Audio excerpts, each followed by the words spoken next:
Assalamualaikum warahmatullahi wabarakatuh.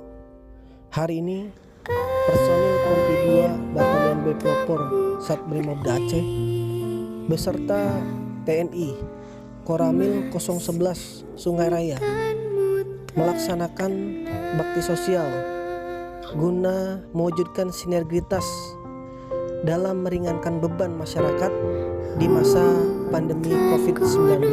Sawah lautan, simpanan kekayaan,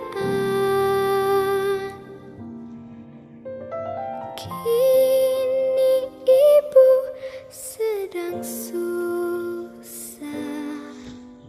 merintih dan berdoa.